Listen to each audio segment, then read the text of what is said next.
안심전환대출 신청액이 일주일 만에 20조 원을 돌파했습니다. 저금리 대출로 갈아타려는 사람들이 늘면서 보금자리론의 인기까지 덩달아 높아지고 있습니다. 정광윤 기자와 함께 알아보겠습니다. 정 기자, 안심전환대출 신청액이 벌써 이 공급 규모를 넘어섰다고요?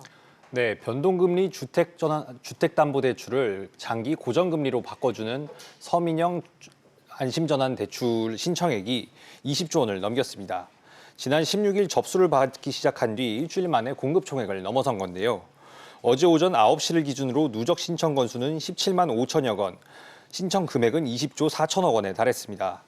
주택금융공사 홈페이지에서 온라인으로 접수를 받다 보니 주말이었던 어제까지도 신청자들이 몰린 것으로 확인됐는데요. 금융위원회는 오는 29일 자정까지 신청자를 받고 이 가운데 집값이 낮은 순서로 배정을 할 예정입니다. 네, 공급 규모가 넘어섰다면 이 신청을 다 받을 수는 없을 것 같은데 그렇다면 추가 편성 계획은 있습니까? 현재까지 추가 편성 계획은 없는 것으로 확인됐습니다. 금융위는 주금공의 보증 배수를 일정 수준 이하로 유지해야 하고 채권 시장의 금리가 왜곡될 가능성도 있어 재원을 마련하기가 쉽지 않다고 밝혔는데요. 예. 결과적으로 대출 전환에 포함되지 못하는 신청자들께는 송구하다고 설명했습니다. 하지만 20조 원보다 훨씬 많은 신청이 몰릴 경우 재원을 마련해 추가 지원해야 한다는 요구가 나오기 쉬울 것으로 보이는데요. 급증세가 계속될 경우에는 신청 마감을 늦춰야 할 수도 있습니다. 이와 관련해 금융위 관계자는 현 단계에서 마감 연장을 논하기는 이르다며 추이를 지켜보면서 결정할 문제라고 말했습니다. 네, 그런데 따져볼 필요가 있는 게 이 안심전환대출로 갈아타는 게 꼭 유리한 건가요? 꼭 그렇다고 보기는 어렵습니다. 금리가 계속 낮아지고 있는 추세이기 때문에 변동금리 2% 중반대의 경우에는 계속 지켜보는 편이 나을 수도 있다라는 얘기가 나오는데요.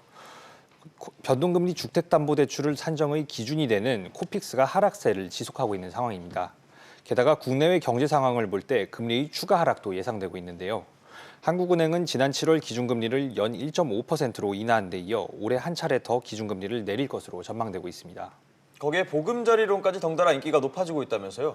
네, 한국주택금융공사에 따르면 전체 보금자리론 대출 건수 가운데 대환대출자의 비중은 지난해 말 3.5%에서 지난달 21.7%로 급격하게 커졌습니다. 예. 지난 5월 보금자리론 금리가 최저 수준 기준 연 2.6%에서 2.85%로 낮아지면서 신청자가 불어나기 시작한 건데요. 이번 달 들어서는 연 2%에서 2.25%로 더 낮아졌는데 안심전환 대출보다는 금리가 약 0.15%포인트 낮습니다. 앞으로 안심대출로 갈아타지 못한 대출자들이 보금자리론을 찾을 것으로 예상되면서 보금자리론을 찾는 신청자들도 더 많아질 것으로 예상됩니다. 알겠습니다. 정 기자 얘기 잘 들었습니다.